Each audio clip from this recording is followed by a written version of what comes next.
Alrighty. Welcome back. I had a good week last week watching Jaws. That's good. No, I didn't watch Jaws again. Oh. So, But we discussed it. We watched We did. Jaws 4 though, and that wasn't as we did, pleasant. yeah.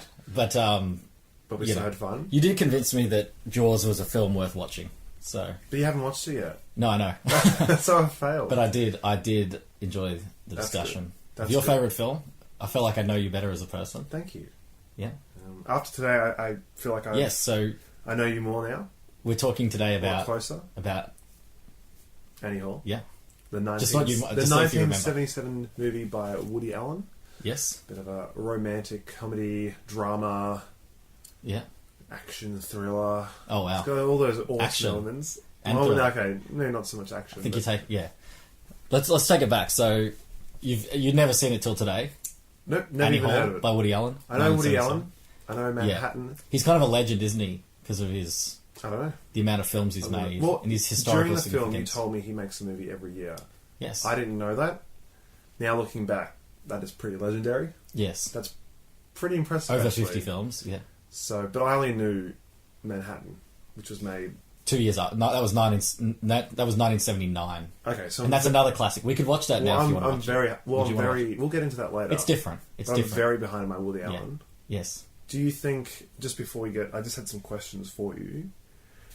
Do you think there's been a decline in his quality for movies? It's a good question. Over the 40 It's a very years, good question. 50 years? Before that he's been we jump into Annie Hall, there's no doubt that like if you had to rank his films from best to worst, that they would slowly get worse. Yeah, there of are course. some that are just really bad and they're like scattered Yeah. throughout. You can't do 50 films and not have a bad one. Oh yeah, there's a few. So there are some bad ones. Curse of the Jade Scorpion stands Don't know out. that. That's known as his worst film. That was like 2001. I think Charlize Theron's in it.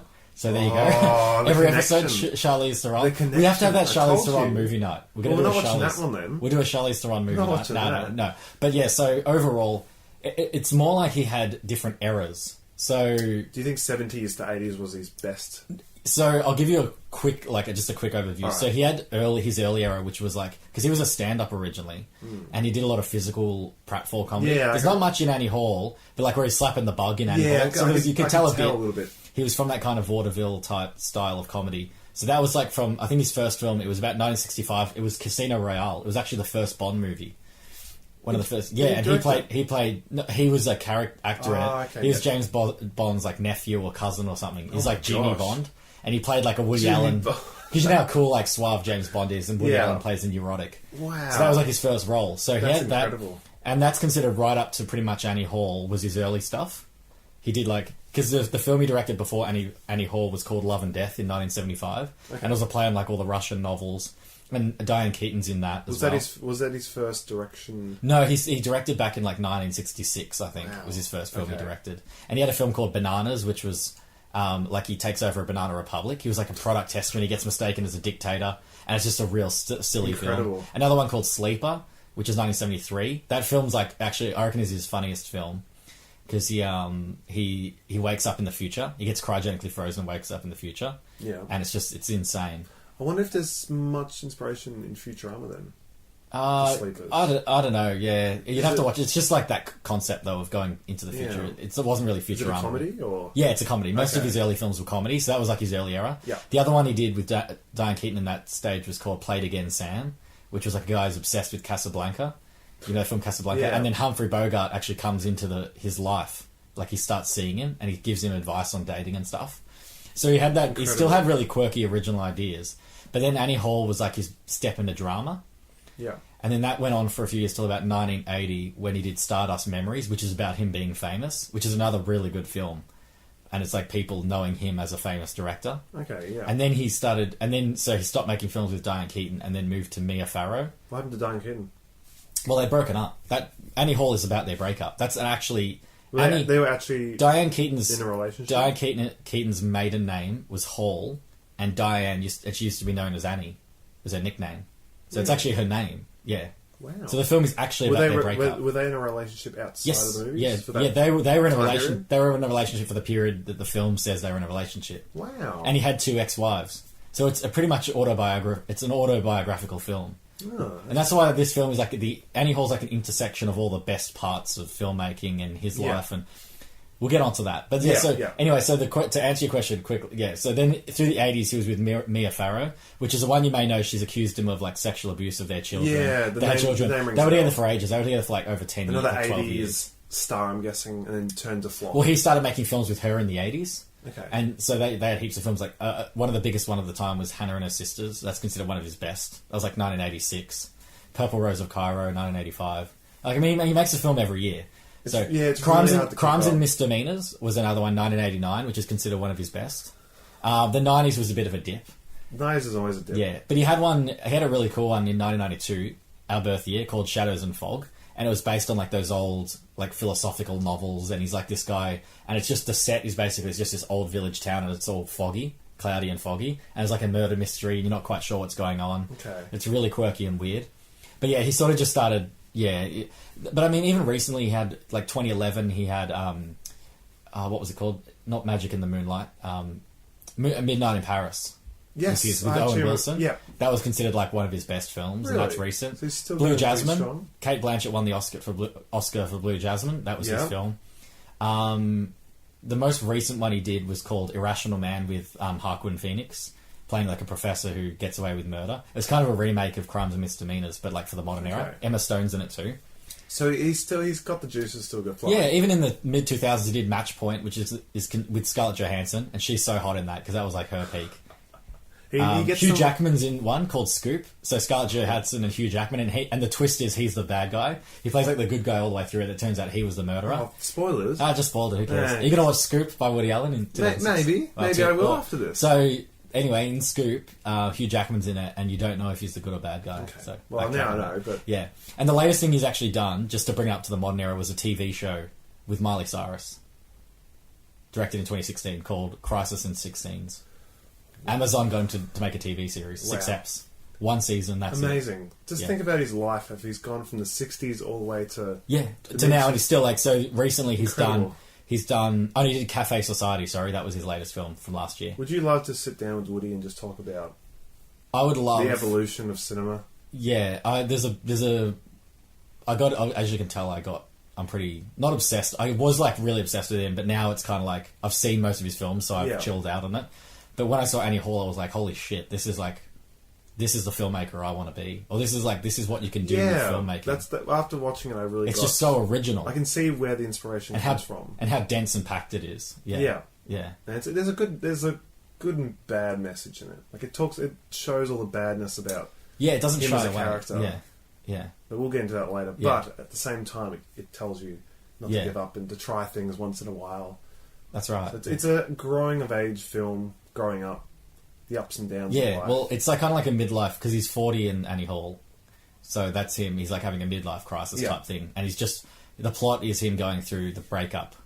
So he's just... At the start, he's just broken up with his girlfriend, so he goes through the relationship to find out where it went wrong. Yeah. And he goes through his childhood, he goes through his two ex-wives, and he goes through... But it's all structured so well that you can keep up with the flow. And I've got a few points. I'll make. Did you like the film? Did you enjoy it?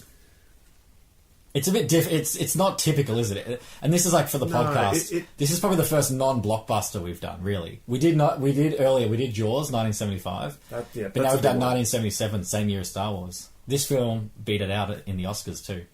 I can see why. Best Picture. Well, Star Wars movies don't usually win because they are those blockbusters. But it was tipped for it because Star Wars was that was the biggest film of all time. Yeah. But Annie Hall actually won Best Picture, Best Screenplay, Best Director, and Best Actress. What? For Diane Keaton. Wow. And Woody Allen did get nominated for Best Actor, but he didn't win. I don't actually know who won that year, but he didn't win. Star Wars would have something. I mean, wow. I think it got Best Visual Effects or something. Okay, that makes a bit more sense. I think if they had that category back then. But Poor George. What did I think of it? Well, I've got my final thoughts here. I've got my notes. Yeah, you actually took a lot. I thought you might just scribble 1 or 2 things. You got 4 pages. You got an essay. 4 and a quarter. Let's just agree with this, right? Even whether you say good or bad or not, it's a dense film. There's like so much going on in it. You could definitely rewatch just so it, packed, and find more little nitpicks. True. Actually, this is probably the 6th or 7th time I've viewed it. I've lost count. That's how many times I've watched it. But I still was picking up on things that I hadn't seen. The lobster frames. No, I picked up on that the 2nd or 3rd time. But I pointed that out to you. Otherwise, you wouldn't have noticed. Yeah, I didn't notice it. No, none at all. Well, okay. right, do you want to go through my first impressions first and sort of just give me like a quick overview, and then I'll jump in and tell you how I came about watching. And then it. we'll go back to the notes. Yeah. Okay, quick overview. I really enjoyed this film. Yeah. It wasn't like the usual sort of Love Actually or Crazy Stupid Love or something like that. You know that. What's that movie with Jennifer Lawrence and Bradley Cooper? Stupid Crazy Love. Silver Linings Playbook. No, the other one. You mean Emma Stone? Emma Stone and Ryan Gosling. Crazy Stupid Love. Yeah, that's the one. Yeah. Crazy Stupid Love. Yeah. Kind of reminded, like it's those kind of movies. Yes. So from the early 2000s to the more late 2010s. You know that era where there was those like comedy dramas. Another one, 500 Days of Summer. 500 Days of Summer. Yeah. So this feels a lot smarter than those ones. Mm-hmm. I feel like this made the groundwork for the romantic comedy. Yeah. It's considered the first romantic comedy. The same kind of laughs are there between these actors, but it's written a lot more smarter, and the dialogue's a lot more clever. Coming from Woody, which I liked a lot better. So, like Silver Linings Playbook and all that, it's a good little popcorn watch, but I don't take in much from it. Like I don't remember it. I was just like, that's a good film. This one, Annie Hall, I'd actually watch again. Yeah. To try and debunk it a little bit more. Yeah. And make up the story of this character. Like I know the story in the overview sense. Like, you got bits and pieces all throughout. Tries to find out, but I'd like to go back and find out. You know, what happened, when did it happen, why did it happen, because it's so reflective of your own life, it's so real, which I'll get into later on. Yeah. It makes me want to learn from it. Yeah. I've never really felt a movie like that. Yeah. Where these other newer films are so over the top, like 500 First Dates or whatever, 50 First Dates. 500 Days of Summer. He gets his head hit by a coconut or something on Hawaii, and he keeps forgetting, or something like that? The Adam Sandler one. Yeah. That's her. She was in a car accident or something. Oh, okay. I'm pretty sure it was a car accident. But yeah. See, that's a Woody Allen kind of idea, but... Yeah, it's an original idea, but it's kind of... Not shallow, but it's like... You know where it's going. It's like a bit like Shallow Hal as well. Yeah. Even another... Yeah, it's true. That's a classic. With Jason Alexander. We should watch it. Yeah. Oh, wow. Shallow Hal. Oh, man, I love I've got it on DVD somewhere. School of Rock, Shallow Hal. Great film. Yeah. But yeah, I think because just the setting as well for the film, it wasn't colourful and fun like these other movies. It was gritty, beige, very dark, very raw. Kind of a bit like Taxi Driver, I'm guessing. Yeah. It's in the same city and era. That cinematography is a big thing I wanted to talk about, but I'll just tell you quickly, Gordon Willis was the cinematographer, also did The Godfather. He's done heaps of films. Yeah. But he's good. I haven't seen The Godfather, but I thought most of the shots were pretty... that's pretty right. A few long shots. Yeah. Bit of Kubrick in there. Yeah. Very like geometric. Very flat. Yeah, and it uses the scenery as like the framing. Like, yeah. You know the scene where they're walking, the two of them, him and his friend are walking at the start, down the New York street. That's considered one of like the greatest shots. I think, I don't know, it was a lot of directors and stuff say that's like one of the best shots in cinema. Yeah.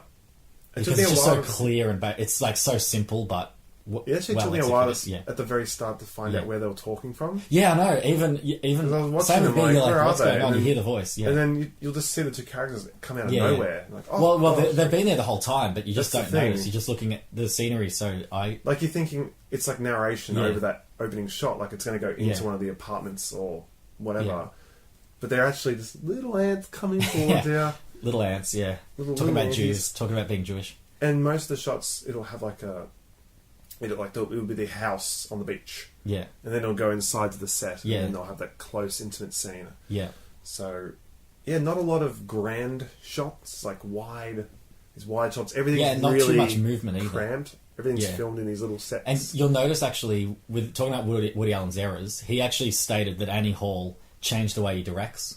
And you watch all of his films from Annie Hall onwards, which is like most of his films, he just leaves the camera going in the room and the actors move around and do the talking. Like, when he goes up to her apartment, the camera's just it's just there and they're talking and moving around. He doesn't bother with doing all these cutting shots. No. And that's what, like, his early films, you'll see they're very scatter, like, brain, like... Like the stuff with Paul Simon. at the party. Yes, Paul Simon is in just this moves film. it around, keeps it there. Characters can come in and out. Yeah, they come in and out, well. and he just lets the camera be there. Another example would be when they're talking and the guy's smoking weed on the couch. Yeah.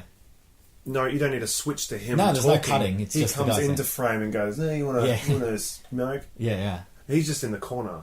Yeah. He's taking up 5% of the frame. It's a very, like, not static, because static makes it sound boring, but he leaves the camera there. He doesn't... It's like when he's hitting the cars as well. It's not this back and forth out of each mirror. Yeah, yeah. Hitting the cars. It's just two a shots. flat shot of him going, dunk, dunk. Oh, the Dodgems, yeah. It's just the one shot. And then that reflects the other shot. Yeah. Which is good. I liked it like that. Because I don't like scenes that are too messy when it comes to cutting. Yeah, well, it's definitely not messy. It's like the opposite. It's like just minimal. clean. Yeah. Did you know... I might drop this fun fact on you. Yeah, go for it. It was originally supposed to be a murder mystery. This movie? Yeah. Yeah. And apparently what had happened was... Did he kill any hole? I think... No. In gelatin? No. They stumble upon a murder and they get involved in it. And yeah, but you know, it was originally like 5 hours long or something, the first cut. That's amazing. And it was like chaos. Like the editor was like, "What is this?"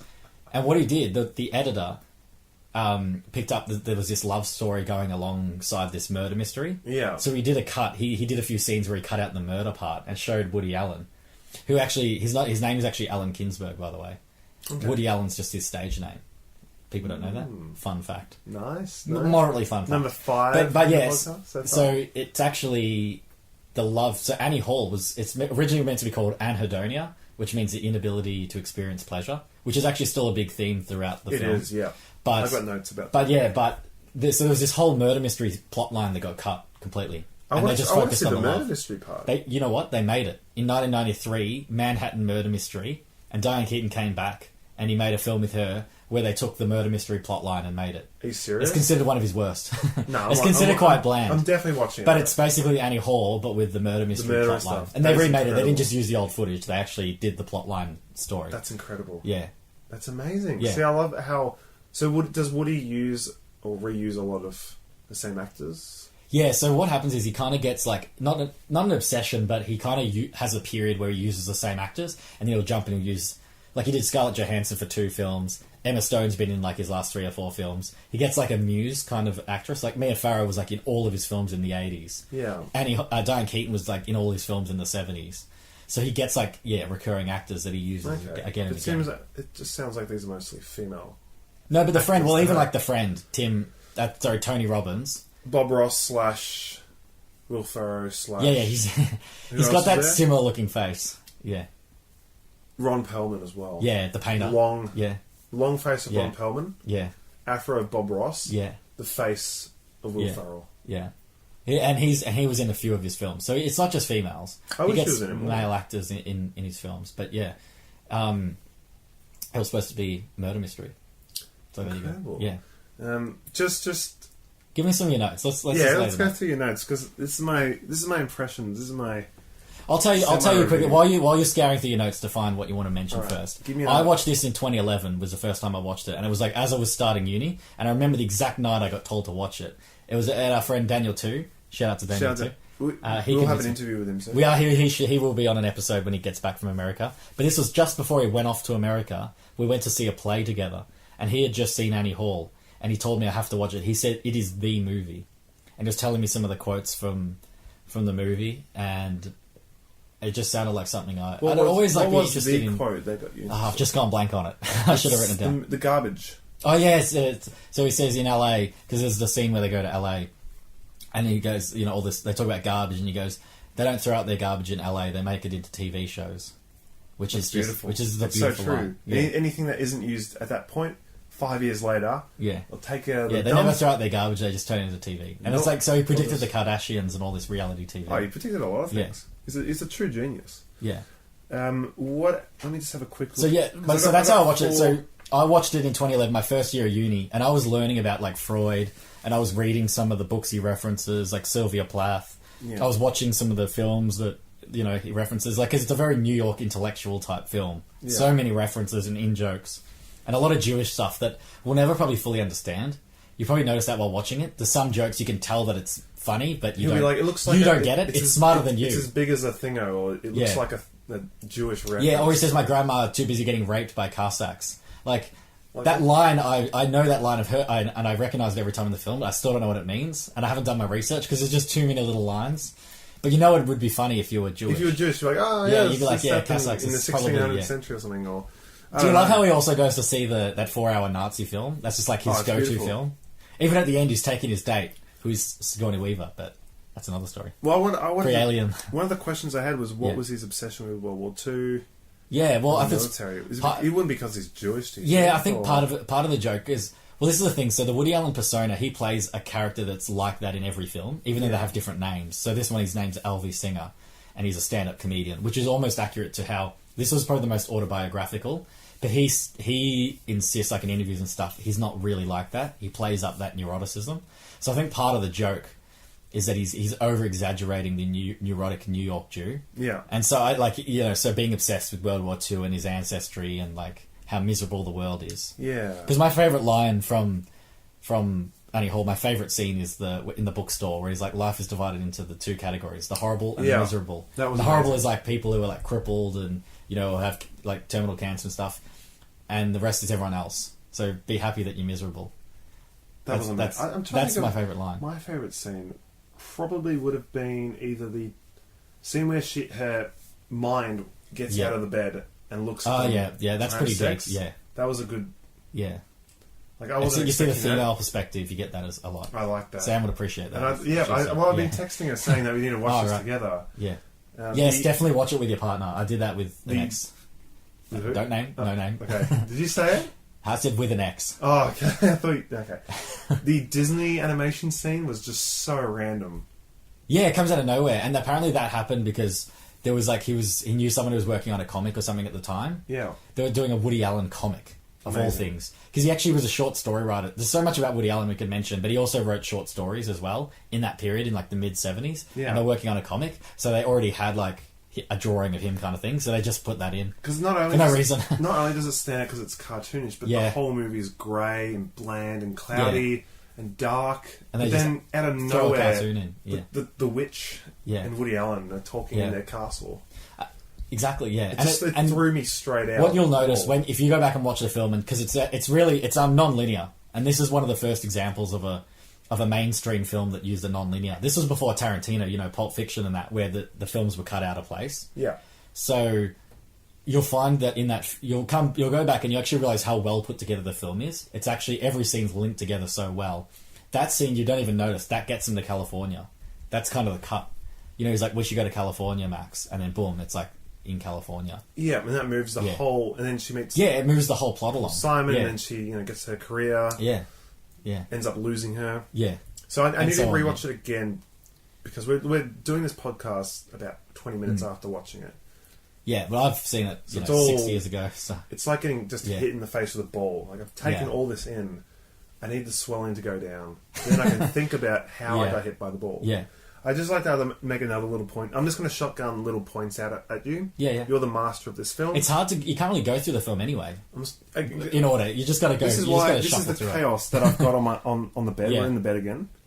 So, what I liked as well, there are tiny little... There's little points in the film where it shows you that time is moving along. Yeah. From the 70s to the 80s. So I got... No. It goes to 77 is the current time. There's no 80s. No, not... I mean, I didn't mean like from the 80s, but I mean closing in on the 80s. Oh, yeah, like, right. I'll make... okay. I'll make my examples.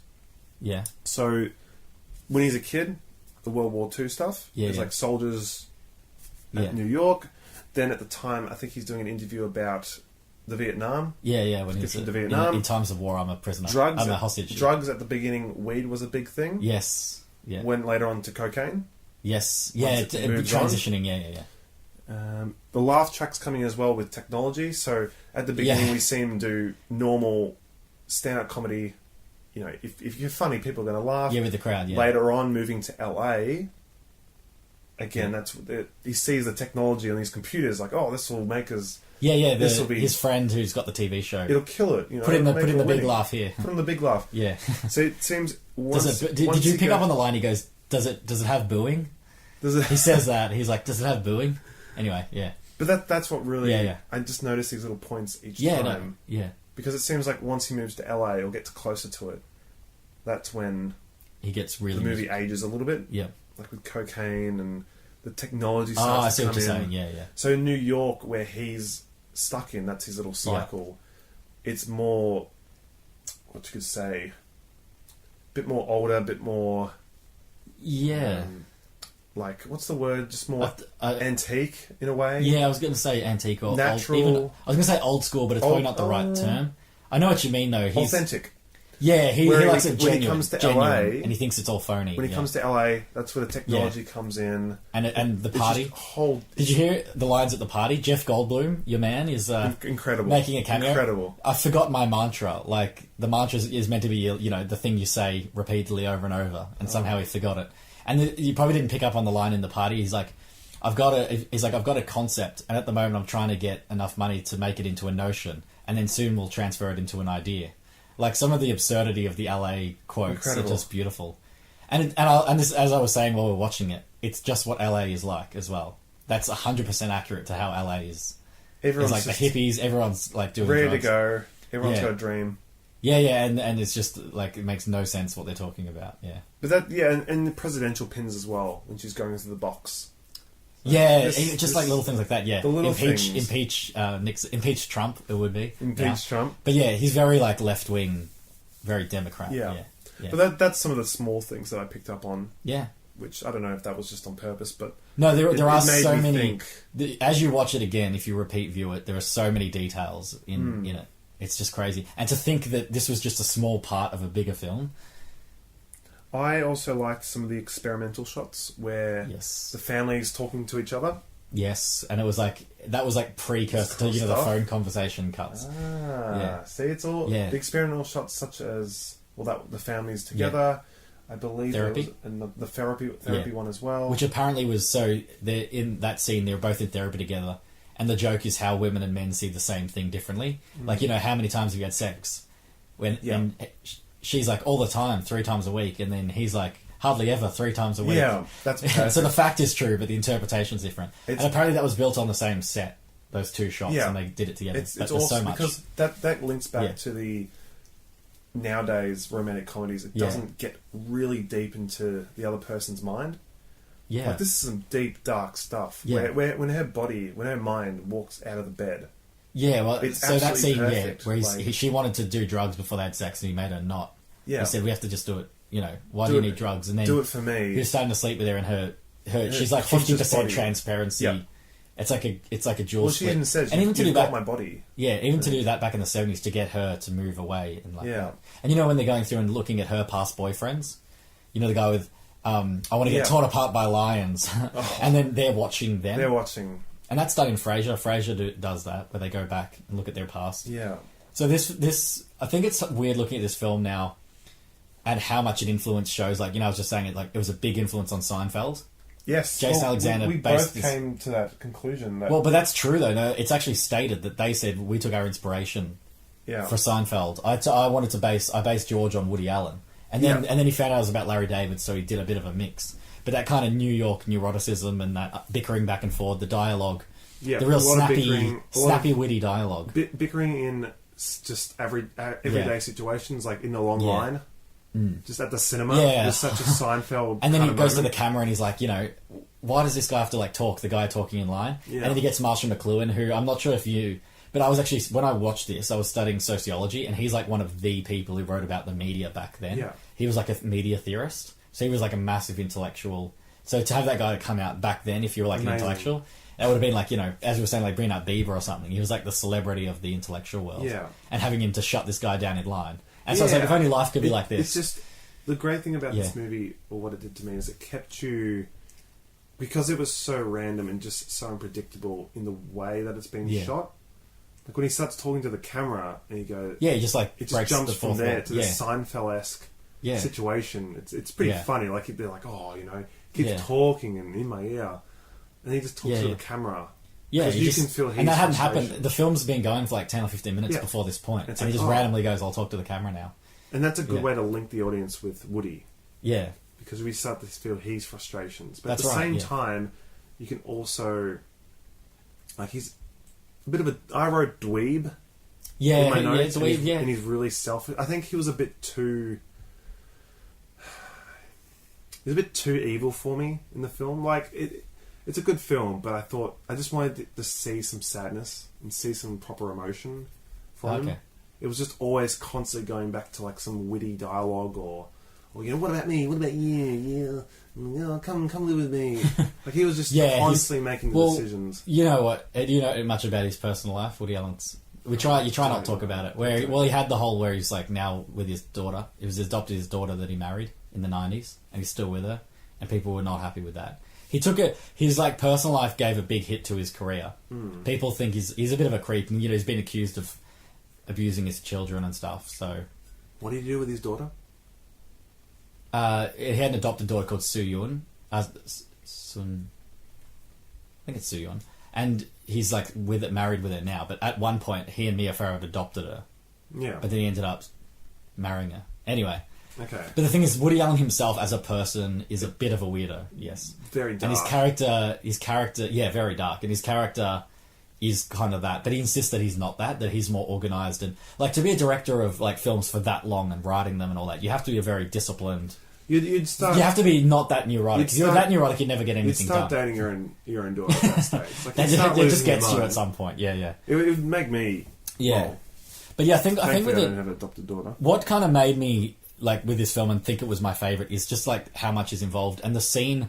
One of the first scenes as I was watching it, I was like, "Whoa, this is different." Is like when he's standing, not before they stand in line, but you know when he's like, "I can't go into the film now because it started after 2 minutes." Yeah, I'm like, oh my god, a film about a guy having these kind of complaints because you know, like the main characters of movies are always so perfect. Like you think like Iron Man, Tony Stark, it's always that like or James Bond, they've got to be so suave and so.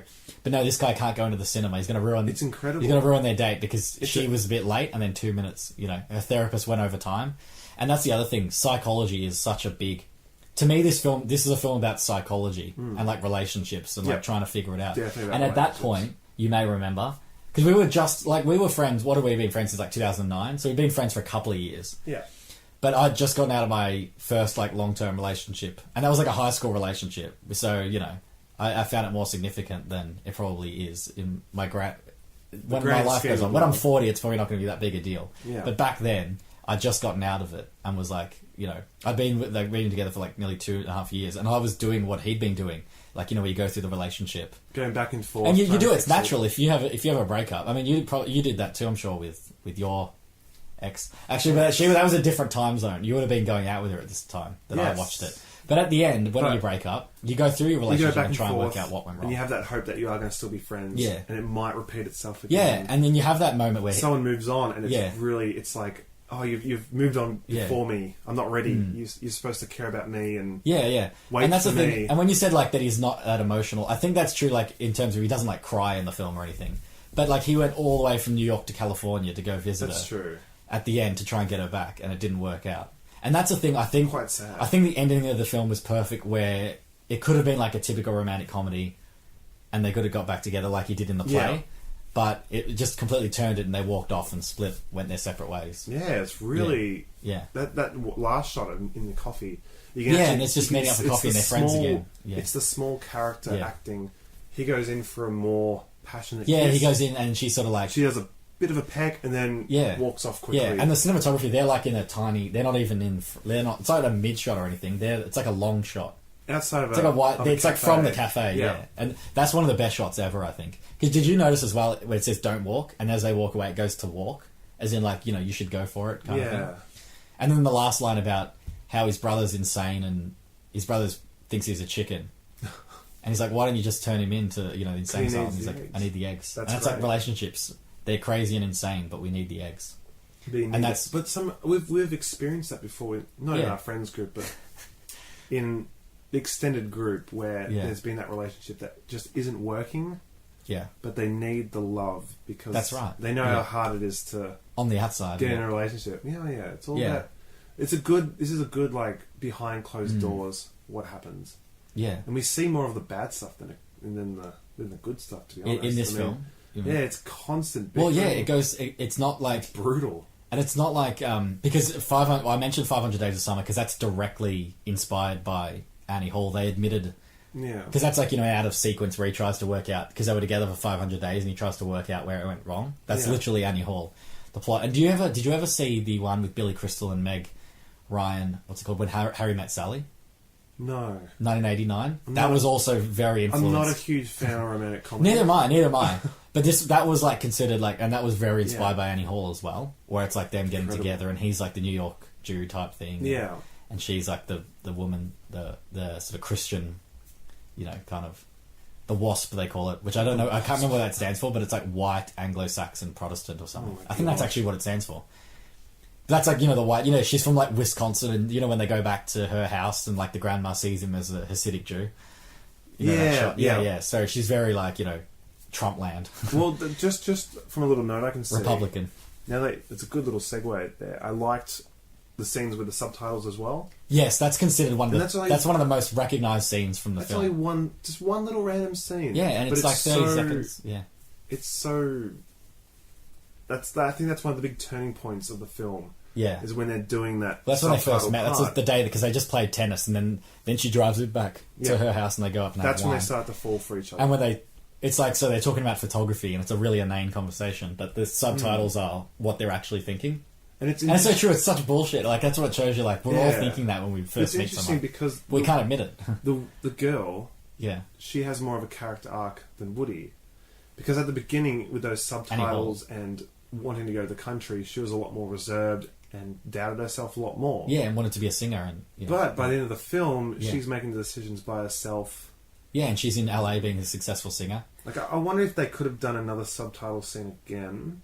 Well, they did a semi one where, where they're in the plane and they're both thinking, they both know the relationship's over and they're both thinking it, but they don't want to hurt each other. Yeah. That could have been them having a conversation, and then it could have had... I think he just didn't want to do it twice. Because that's the turning point again for the end of the relationship. Yeah, and he's like, I think our relationship's like a shark. It has to keep moving forward or we'll die. And I think what we have in our hands is a dead shark. That's amazing. Another classic line. That's probably my favourite line. The link to Jaws. I've used that quote a lot. There's actually another quote I use a lot from Annie Hall that no one really ever laughs at, but I think is funny. When she pulls up with the car, when she pulls up to the apartment, and he's like, it's okay, we can walk to the curb from here, because they're so far away. I think I've heard you say that. I say it all the time. All the time. Whenever someone doesn't park right up to the curb, when, they take a shit park, I'm like, that's alright, we can... I was just say, like, get an Uber or something, like, we'll get an Uber to the footpath from here. No one ever laughs at it. No, but I always reference it. I've never bothered to tell anybody, you should watch Annie Hall just so you can get that joke. Well, now you have. And now I've told successful. And now I've told the world, whoever wants to, get on board with that quote. I think it's just funny, because she was a really shit park. That was the joke, that she can't drive. But he can't drive either, which was... Yeah, well, see, that's the thing, and that's like a typical, like, aspect of the film where it's like they're both just, not shit humans, but they're both just... imperfect. Life can get to people, and like, people aren't good at things. And we see the driving that he does at the beginning with the bumper cars. Yeah. I think it might be implied that he doesn't drive a lot. Yeah, well, that he doesn't, and his license... well, that's the thing, his license is expired. That's why, he rips up in front of the cops. So he's obviously... that's a joke. He's obviously lost it sometime down he never had his license. Yeah, he didn't have his license. It was well expired, yeah. Just going to point out as well, quickly... Yeah. She was an amazing singer. Yeah. Just going to... And imagine, a film can't do that now. She sings twice. She sings 2 songs all the way through in the film. Yeah. The first time when she goes to do her audition, and then when she's got the gig. Mm-hmm. And then even at the end, you probably notice it uses her song again, just like old times. Which isn't actually her song, but, her singing it. But no film these days could do that. Just stop for 3 minutes and let the lead actress just sing a song. Oh, the audience would get bored. And there was no cut shots either. You never watch... And I think they could have done it where... I remember the first time I watched it, I was like... Because he was there watching her both times. Yeah. And they could have cut to him watching. But they didn't. They just left it on her. Or they cut to the people in the bar, That I do have a note about that. I'm just going to say quickly... Yeah.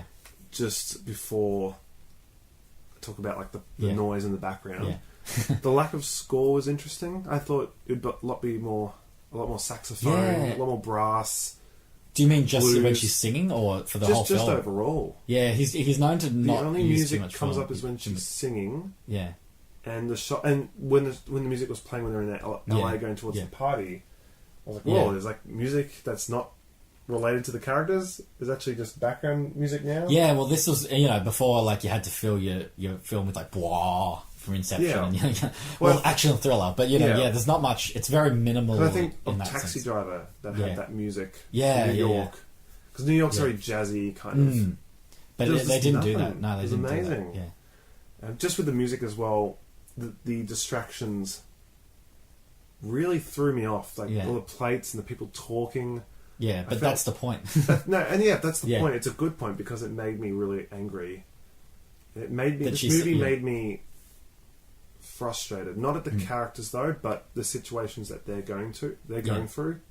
So like she's trying to show the world how great she is. And she's trying to build something, but something's always in a way. Like first they drop the plates, then they keep on talking. Yeah, and they don't care really. They don't really care. I was like, but he cares and encourages. Because there's people out there who try and work hard to do something, but they don't get treated.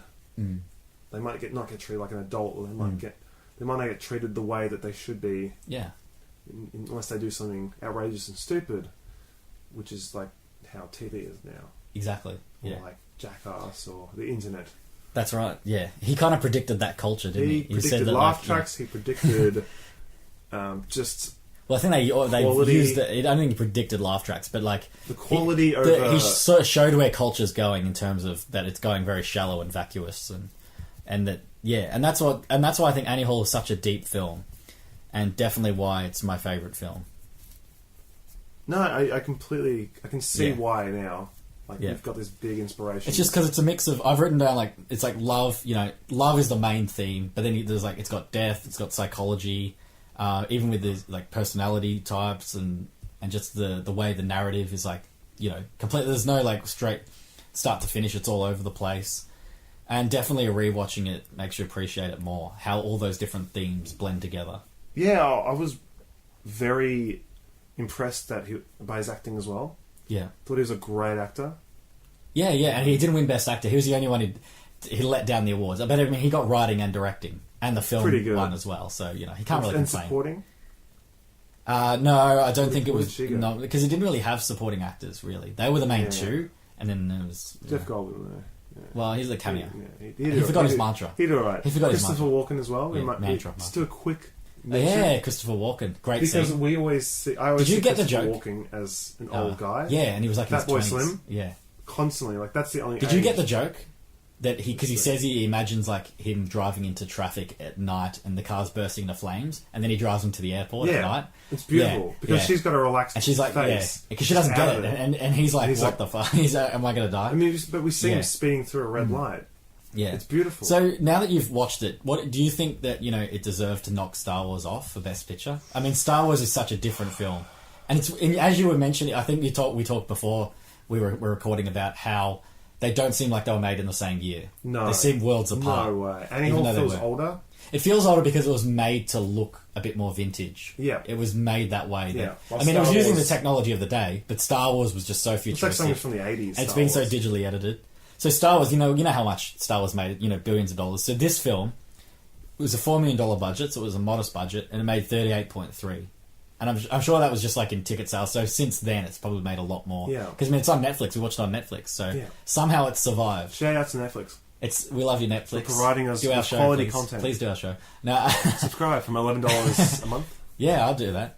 But yeah, so any last thoughts? Do you agree with me that it was worth... I know this wasn't like a typical film that we could have done on the podcast, but was it worth discussing?